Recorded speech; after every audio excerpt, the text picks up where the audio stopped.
Hi guys, Scarfy Spurshook here with your match reaction to that disappointing 2-1 loss to Aston Villa at Villa Park. If you're new to the channel, don't forget to subscribe. If you like it, leave a like and feel free to get involved in the comments because I do read and reply, like I always say, to the majority of the comments because your opinion is valid and important here at Scarfy Spurshook. So let's crack into it, shall we?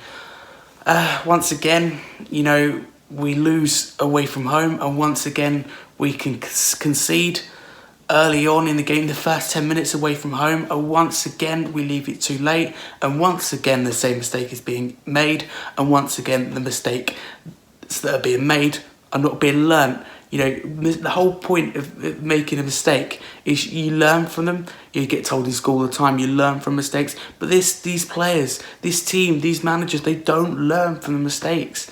You know, we make the same mistake every time, concede early, leave it too late, and we continue to do the same thing, and it just isn't acceptable for what I call a top six and big club. You can understand when Southampton are doing it. You can understand when Derby County are doing it. You can understand when the likes of Leyton Orient are doing it.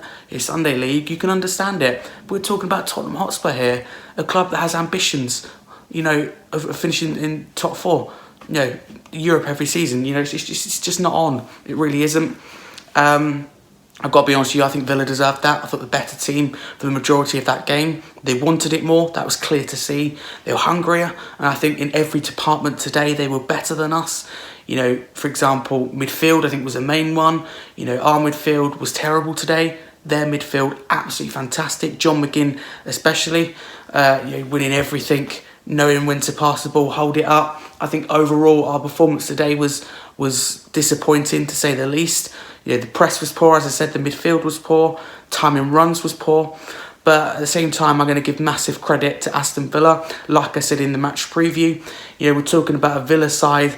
I know I keep saying it, but it's important to understand. Under Unai Emery, he's taken them from 17th, bearing in mind they were in a relegation battle under Steven Gerrard and in a relegation battle under Dean Smith to a team that could be potentially playing Europa League next season and is literally on the same points as us. When he took over, they were on the same points as Southampton. Look at the gap between them two teams now. It's incredible what Unai Emery's done, and they were fantastic today. You know, the high line, fantastic. Press, fantastic. Passing, fantastic. You know, the composure on the ball, and it's that complete transition of football in such a short period of time. Unai Emery's bought nobody as well. In that January transfer window, he decided to stick what he's got, work with the players. So credit to him, he's massively overachieving with his current Villa team.